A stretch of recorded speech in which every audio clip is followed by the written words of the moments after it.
and welcome to episode 2 of the Starfire Photography Podcast.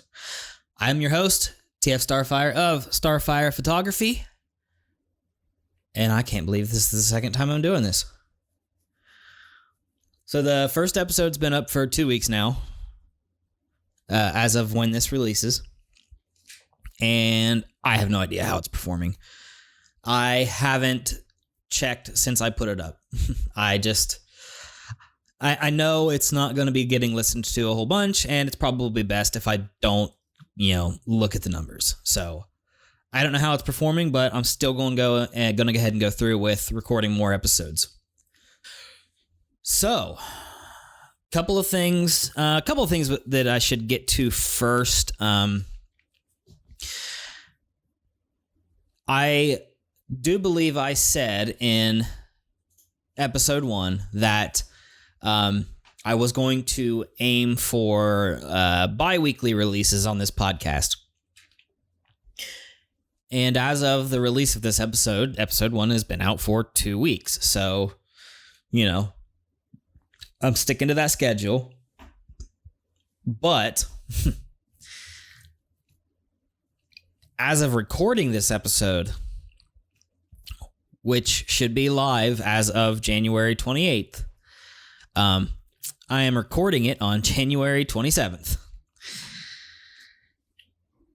I have been a little bit busy. For those of you who follow me on Twitter already may know that I started school a few weeks ago, but also I finally found employment, and I started my onboarding this week. So I've been attending class, training in a new job, and then also just working on homework, but working on other content as well. I'm just now getting around to recording this episode, so hopefully it doesn't require much editing. Because it's also 1 o'clock in the afternoon, and I have to be at work at 4 o'clock this afternoon, so... Anyway, so I've been a little busy, so I'm going to hope that this doesn't... I don't have to do too much to this and can still have it out tomorrow morning. So if you're listening to this on January the 28th on a Saturday, then mission successful. Also, more content, as I just mentioned. I am working on more content, and hopefully by the time this podcast is live, or within the next couple of days of this episode being live, I will have a YouTube video out, an actual full length. What determines full length? But like a full-fledged YouTube video, hopefully, and possibly a couple of shorts.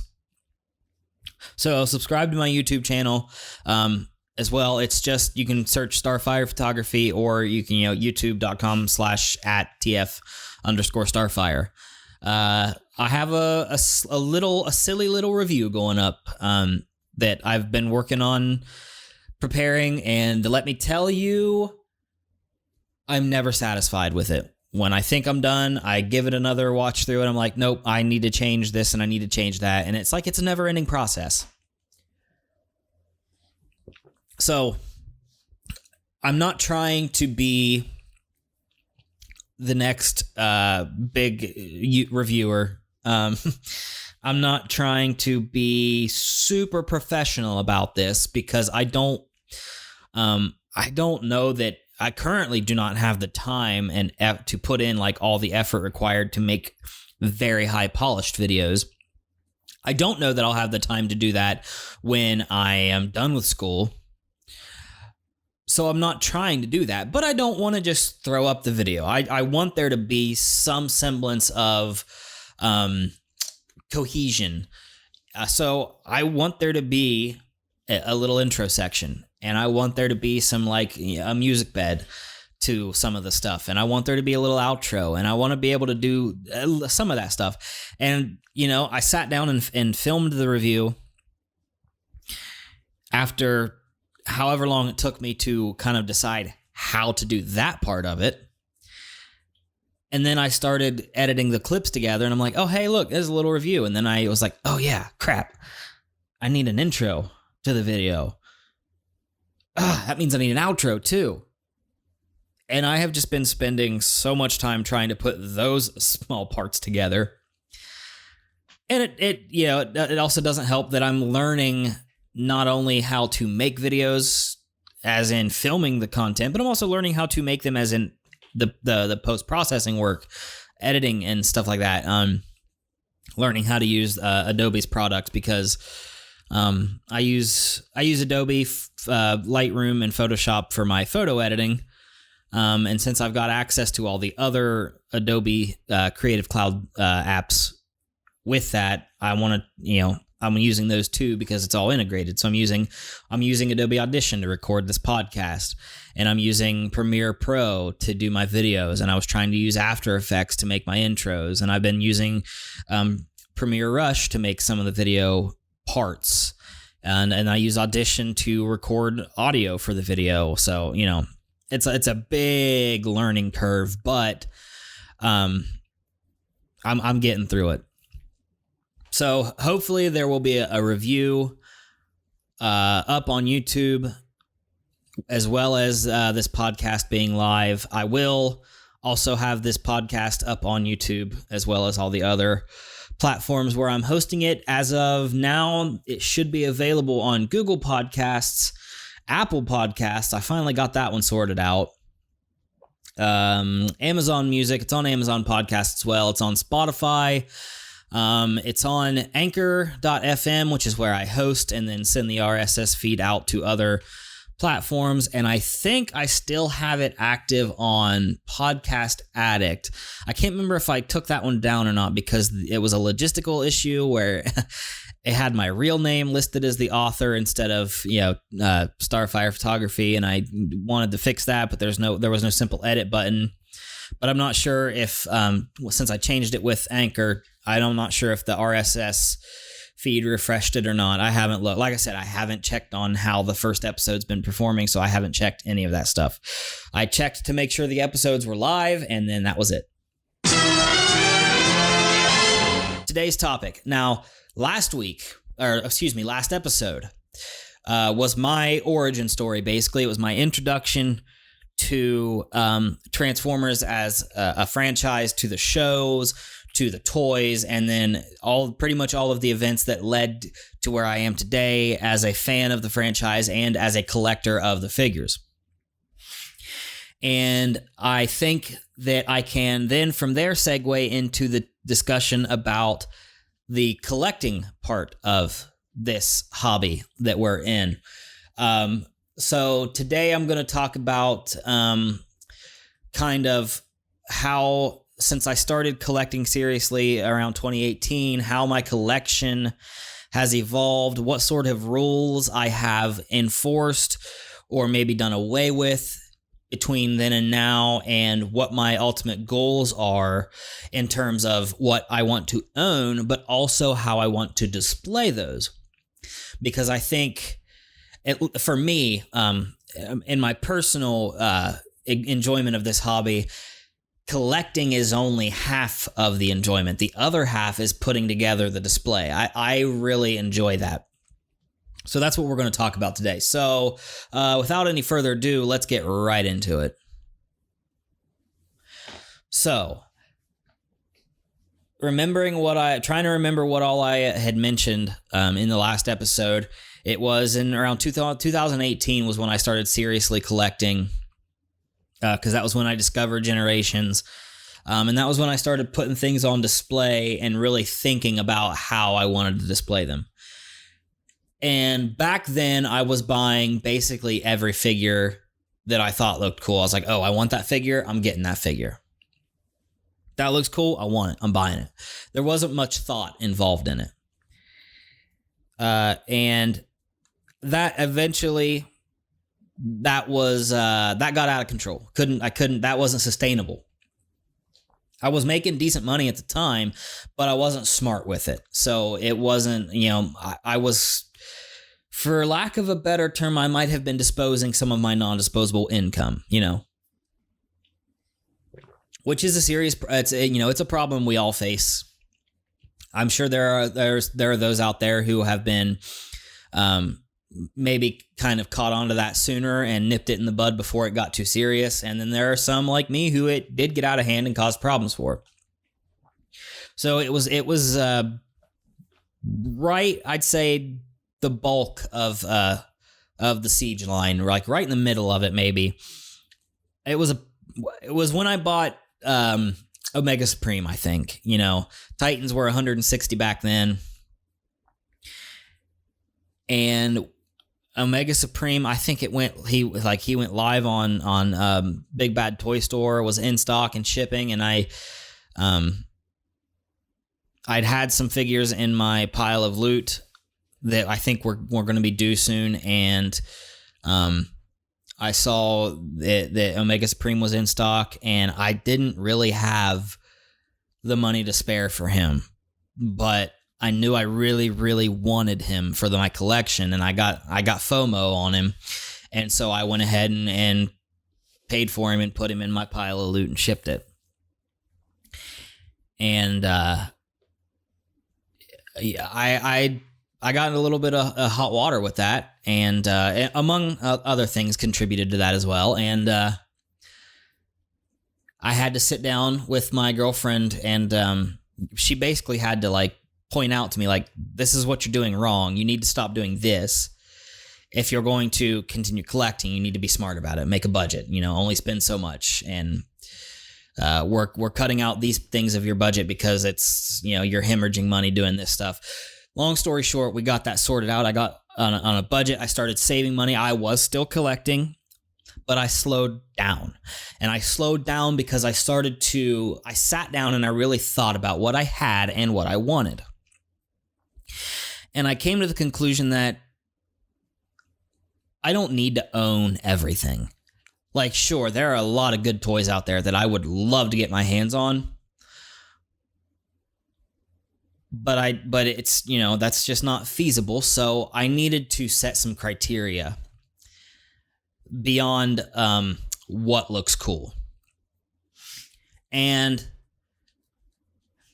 by this time, I had gone back and started watching G1 episodes, and had I'd kind of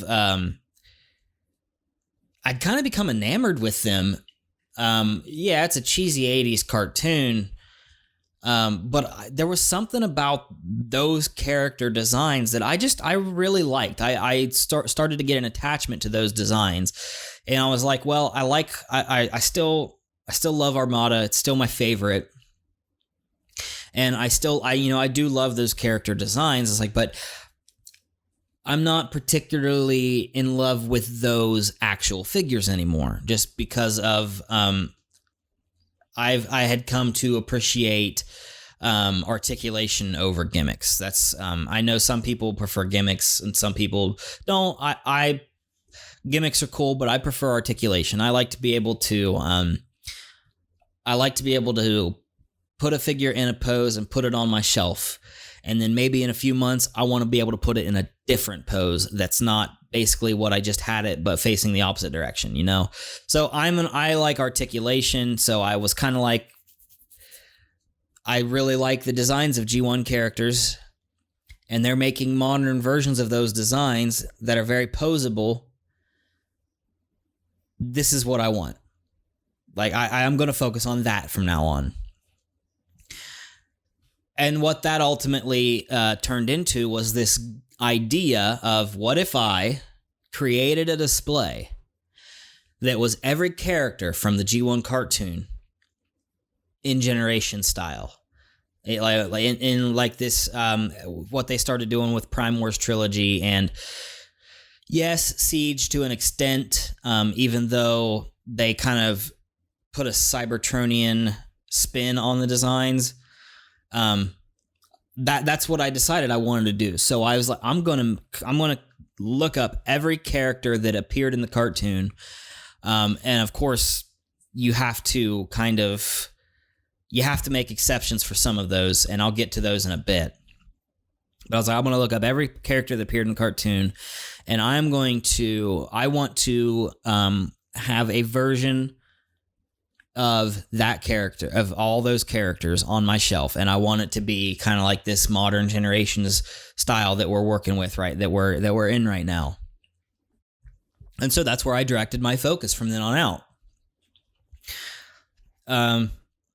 That led to, I don't think it led to sales yet, because at that time, I think I had 3 versions of Megatron by that point, because I had the Combiner Wars version, I had the Titans Return version, and I had the Siege version.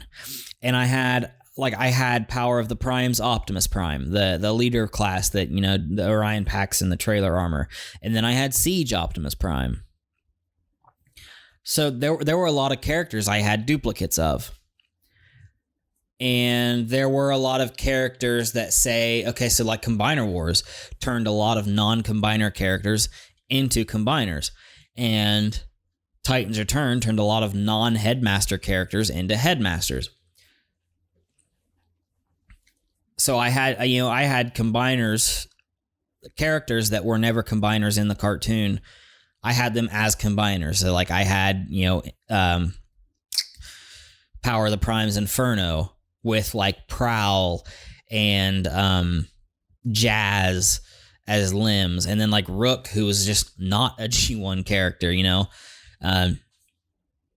so those didn't fit into what I was trying to accomplish. The non-combiner combiners,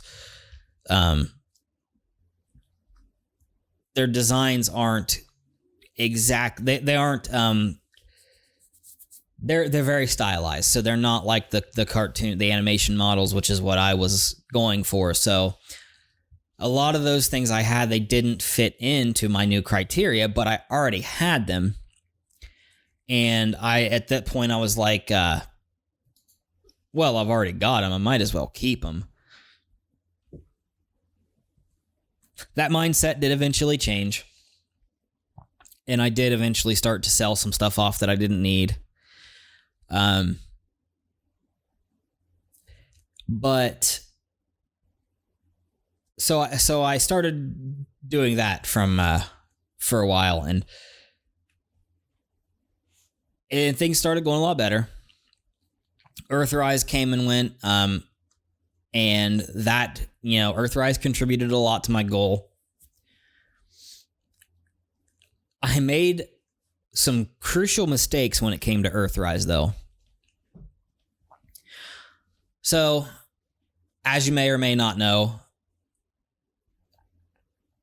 the Siege toy line saw the release of characters like Prowl and Smokescreen, and Blue Streak and Barricade with Cybertronian-styled alt modes that were then reflected in their robot modes. And then Earthrise saw the release of all of those characters again, but with more Earth-styled alt modes that were then, again, reflected in their robot modes that ended up looking more like their G1 counterparts. And when they were first released, I thought to myself, they don't change enough. They're not that different from the Siege molds in robot mode and whatnot. And I was like, so I'm going to stick with the Siege modes, with the Siege molds. That's, I'm sticking to that, and I'm going to be happy with it. And then I saw pictures of other people that owned the Earthrise molds, particularly of Prowl. And I saw pictures of Earthrise Prowl with other Siege and Earthrise figures, and I started to think like, oh, damn, that actually does look kind of better. But oh well. I made my decision. I'm sticking to it. Well, then, towards the end of Earthrise, with the Galactic Odyssey exclusives that they did in Generation Selects. I think they put it under Generation Selects. They did a 2-pack that was a reissue of Power of the Prime's Punch Counterpunch, which I didn't have. I didn't buy the Prime Wars version of that. And, he was a character on my list, so I bought that 2-pack because I needed the Punch Counterpunch. And I originally thought to myself, I'll sell off the Barricade, because Barricade is a non-G1 character, non-G1 cartoon character that I don't need. But then I handled that Barricade, and I transformed it, and I saw that mold in hand for the first time with my own eyes. And that's when I realized the mistake I made. And I really wish I would have gone in on the Earthrise Datsun mold.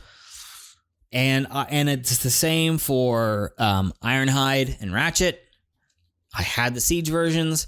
I didn't think that the Earthrise versions changed enough just from seeing the renders, and decided not to upgrade. And then I saw them in hand where other people were posting pictures and realized the mistake I made. Now, I have no guarantee that I would have been able to get the Earthrise Prowl and Ironhide 2-pack since, the whole debacle that went wrong with that. But I made some mistakes like that I have been trying to rectify. I do now have the Earthrise versions of... I have Earthrise Smokescreen. I was able to find that at a collector shop nearby for basically retail. And I bought that Buzzworthy Bumblebee Blue Streak.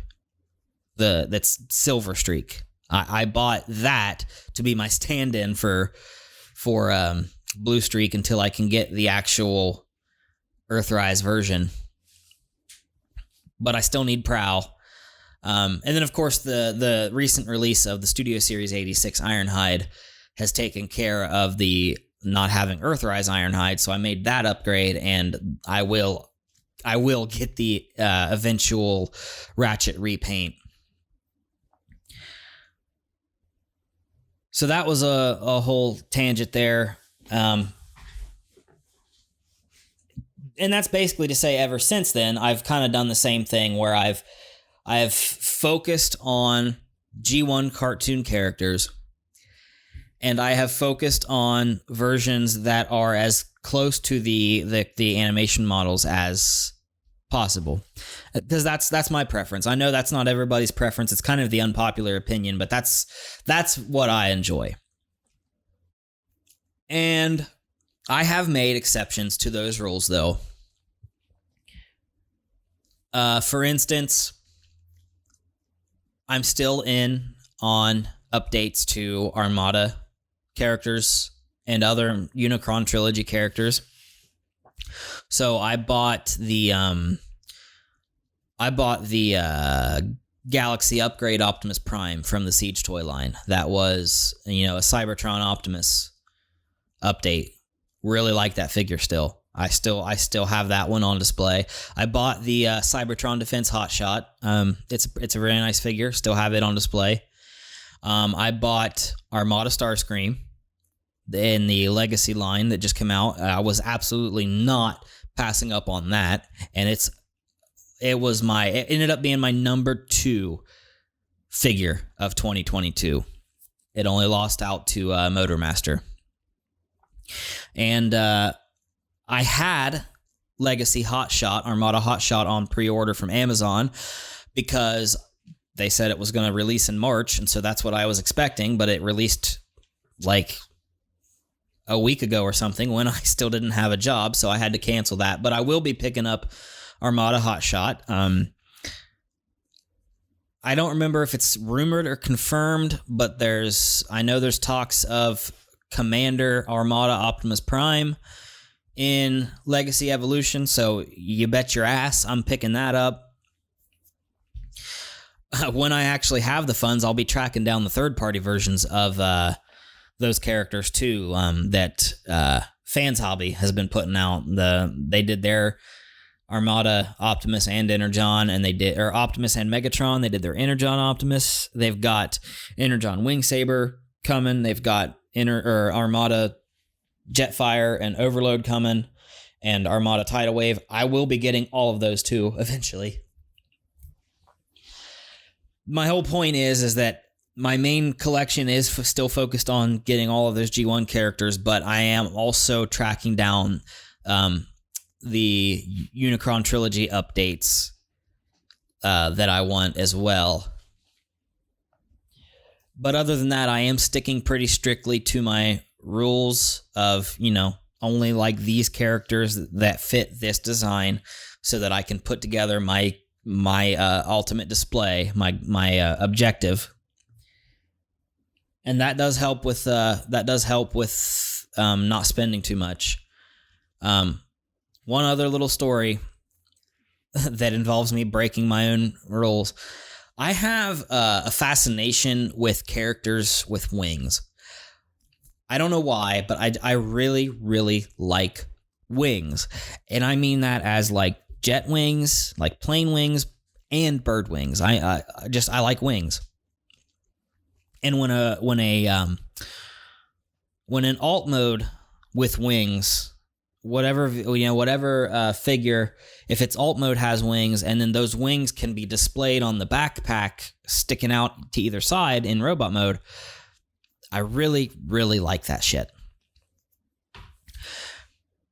I also don't like Beast Wars.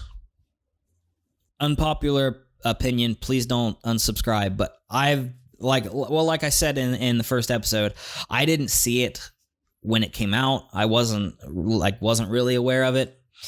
I personally don't really like the concept of the show, but that's a discussion for another episode. I've tried to go back and watch it. I just couldn't really get into it. So I have no connection to Beast Wars characters.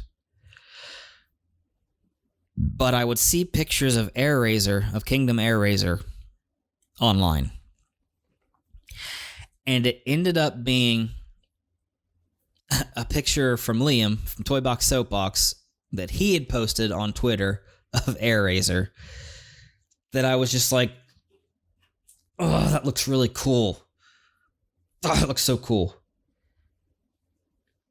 And I commented on it.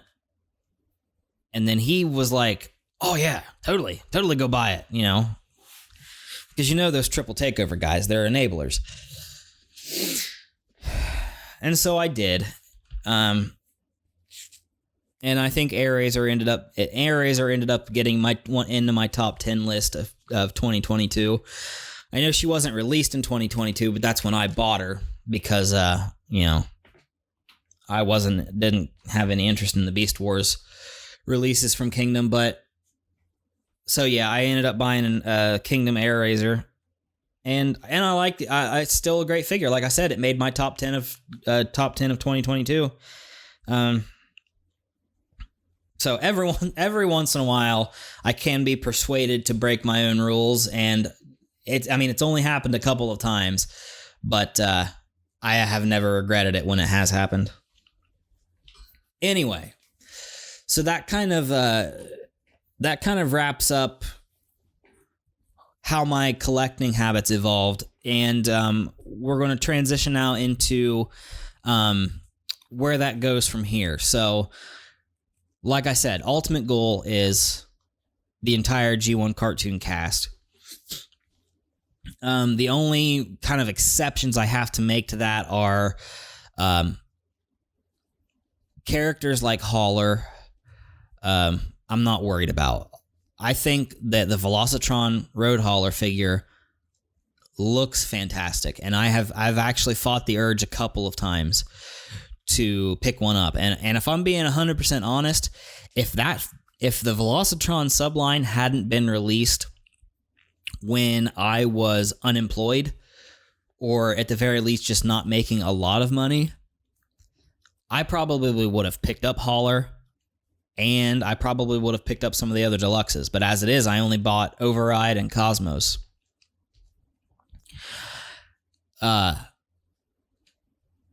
So I'm not getting a Hauler. I'm not considering him a character. Background characters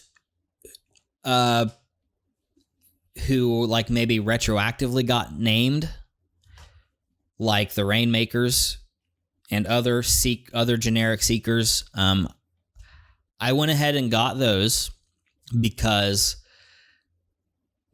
most of them were from before I really started implementing these rules. But I had also realized when kind of looking at my shelves that like, and looking through my character list, that the Autobots kind of outnumber the Decepticons. And since I already had all of these Decepticon Seekers that kind of act as army builders and fill out some space to make the ranks more even, I kept those. So I'm not actively getting any more Seekers and army builders, but I have them and I'm keeping them because they do serve a purpose for me. So I have, I got the Siege Rainmakers, and then I bought Red Wing, and I bought Hotlink from the Netflix subline, and I have all of them together on a shelf. I upgraded to the Earthrise Seeker mold, and then I put Thundercracker and Skywarp, the Siege versions, I put them down with my other Rainmakers and stuff to just kind of fill out those ranks a little more. So they are generic in my collection. And then the Starscream's on my dedicated Starscream shelf, favorite character, all that. We'll get into that in a little bit. And I lost my train of thought because I need to start writing this shit down. I guess our Titan for the year 2023 is Omega Sentinel, which is basically a blue repaint of Omega Supreme. In a perfect world, I would absolutely get 2 of those. I would have Omega Supreme and 2 Omega Sentinels. Again, Titans are almost $200 now. I'm only just now getting a job again. It's out of the budget. And the room where my collection is displayed is not the biggest because I have an older house and none of the rooms are very big. So not only is there a budget option, but there's also a space limitation that maybe in the future, if I can find 2 of them for a reasonable price, maybe I will consider getting those. But for the time being, I am just deciding not to because it's just not feasible. I don't remember off the top of my head. I can't think of any other exceptions. There's just those particular quote-unquote characters that have showed up in the cartoon that I am deciding not to get. And then there are the quote-unquote characters that did show up that I do have.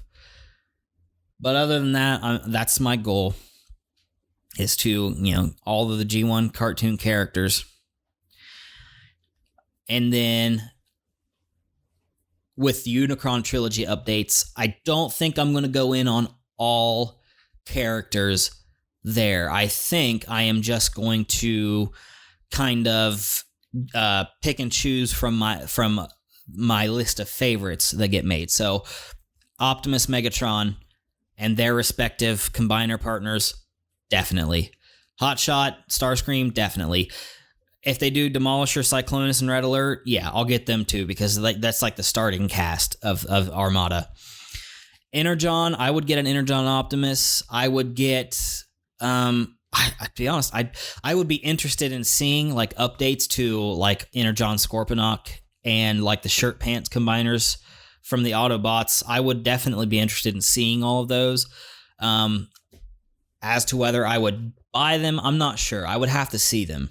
I would be open to the idea, but I don't want to commit one way or the other. And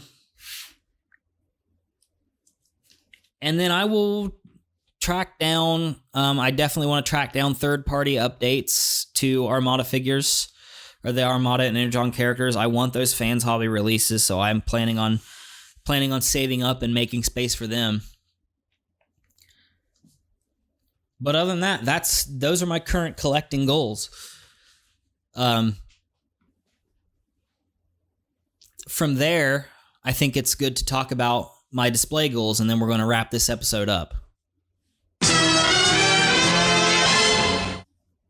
So, like I said at the top of the episode,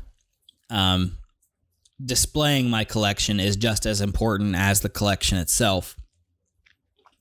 So, currently, I am displaying my collection on a pair of Billy bookcases from IKEA, as well as a pair of bookcases from Target. And the ones from Target are essentially the same as Billy's, but just a little bit smaller. They are slightly shorter and slightly more narrower, but like an inch and a half deeper. That's basically all I can fit in my room right now. Like I mentioned, I'm in an older house that's a bit small. It's a bit on the smaller side. The rooms themselves are on the small side. It's a 3-bedroom, so we've got, of course, a master bedroom. My girlfriend has her own room where she displays her collection of houseplants and does some other things like seed propagation and that where she does her hobbies. And then I have my room where I do my hobbies, which is display my collection. And I have my a desk for my PC and a desk for my photography, and it's where I do my homework and play video games and play with toys. Can't really fit much more in here right now because not only does the room itself limit space, but other limitations like where the one window in this room is. There's also the entry door and the closet door, and then there's also a sunroom attached to my room, so there's a door for that as well that limits where I can put shelves. What I would like to do, my goals, is to... First step is to move. The plan is I'll finish school this spring, and I'm gonna get a job, and I should have no issue getting a job because where I live is about a half hour from what is being called Silicon Valley of the Midwest.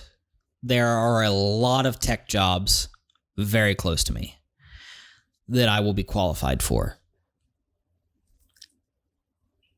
The plan is to find a job and work this job for a few years and save up some money. And after probably about 5 years, we're looking at 5 to 6 years in the future, we are estimating that our mortgage will be paid down significantly because we only got a 15-year mortgage 2 years ago, and that the housing market in this area is going to go way up. And we are, estimating that we are going to end up selling this house for a decent sum more than we paid for it. And what we're hoping to do is take the profit we make from that to put down on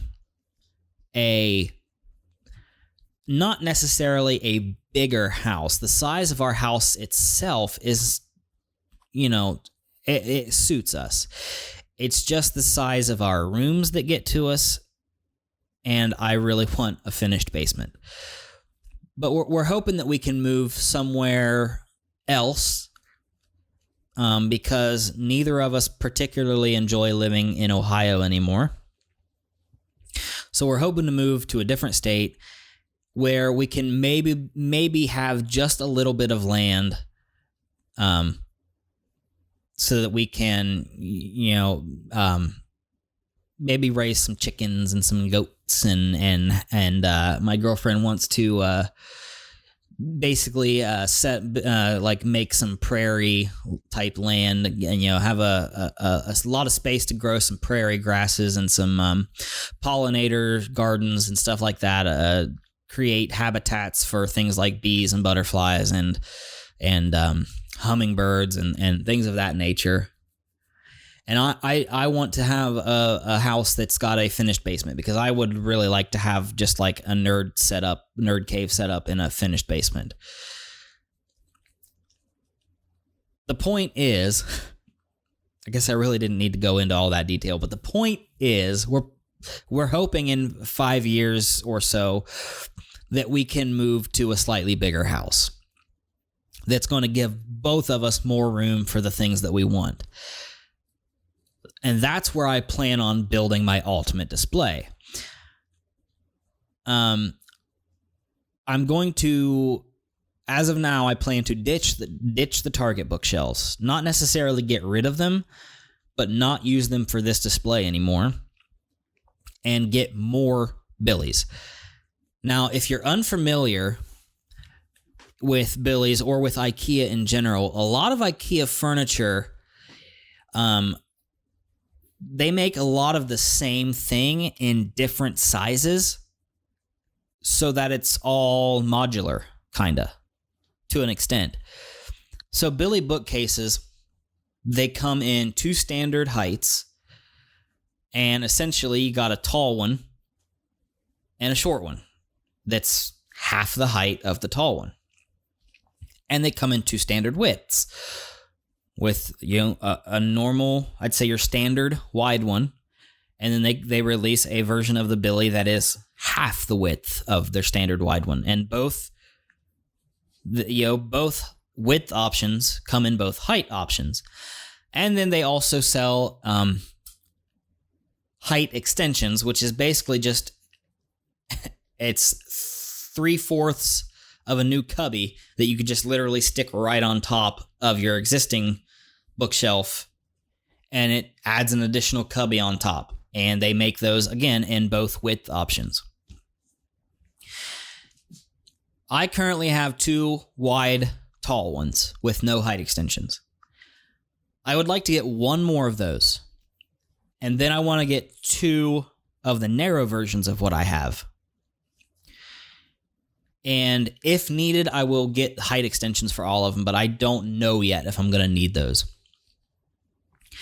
And I would like to set them up so that they can be, I can do a wide one, and then a narrow one, and then a wide one in the middle, and then a narrow one, and then a wide one. Now, IKEA also makes bracketing so that you can put Billies around a corner. They make brackets that literally hold them in place at the appropriate angle. And this will all depend on where, like what kind of place I end up moving to. I'm either going to put all of them flat against one wall, or if I can make it work, I would like to angle them so that the first shelf is against a wall, and then the first narrow shelf next to it is in a corner, and then the next shelf will be at 45 or at a 90-degree angle from the first shelf. And then, I basically wrap it around 3 walls so that the whole thing 180 degrees, basically 2 shelves will be looking at each other, or something along those lines. That's just going to depend on the space. But I would like to have those 5 shelves next to each other. And then I want to organize, basically one half of it's going to be Autobots, the other half is going to be Decepticons. And they will meet in that middle shelf. Somewhere in the middle of that middle shelf is where the transition will happen. And then I will organize them by season, like by their season of appearance. So all of the Autobots that first appeared in season 1, there's a good number of them. I will probably divide them up between like the first 2 cubbies on the one side. And then all of the Decepticons that appeared in the first season, I'll divide them up between 2 shelves on the other side, on the opposite side. And then I'll go down to season 2. And then, on season 2 on the Decepticons. And I want to be able to spread them out so that like each season, maybe not each season, but like maybe the first 2 seasons take up 2 cubbies, because There's a lot of characters.